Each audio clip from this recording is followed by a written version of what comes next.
Awonba khunayama puraknabagi wakhalonda Manipur Youth League Mayol na sinduna politics anauba langon gi vote haiba hiramda miyam gi khana nainabagi campaign ama Manipur University da hawdokre.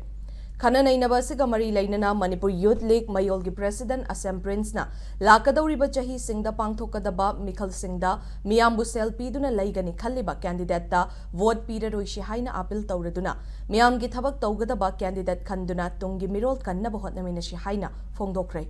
Manipur University Students Union ga kutsam naduna University asigi auditorium da hawdokiba campaign asigi matangda Prince na makha taraduna lamdam ama chawkhat hanba miyambu ingchikna hinghanba haiba asi lamdam adugi luchingba singi makha poli maram aduna mikhal matamda aikhoigi luchingba oirakadawba singbu miyam gi aifanaba amadi leibaki dama kathokpa ngamba matik chaba luchingba singkhanba mathautai Maduna taduna sel piba candidate singda chahi mangagi right yonthokduna vote pibana lamdam asida thokhaningda bathawdok kaya thorakpagi chang wanglibani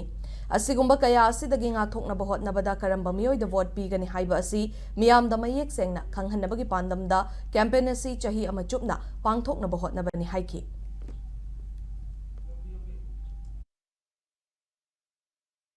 Lakalori haina panari be state assembly election asigi mangoinan sahi machupna koi pangthok jagani miyam asibu leige na khalliba sungba candidate singbu para tambiba loinana tokhai ba kendra singdagi aikhogi miyam na afaba luchingba leibak punungsiba leibak asibu sem sarkadaba adumba lengak afaba lengak simakadaba lengak loising state assembly asida thamba matam oire masina aikhogi khunai ase masi kanbang amgani habase mayolna chena thajai maram aduna ngasidi miyam punna mikap thokminarsi aduga hairiba politics anauba launi bot hairiba thim masi sangsanjeba campaign ase masi sogot piu leibak miyamna saruk yabiu aduga leibak miyam loinana khusam narakanda akanba iho ma sangsan minersi habase mayolgi maikai dagi thamjari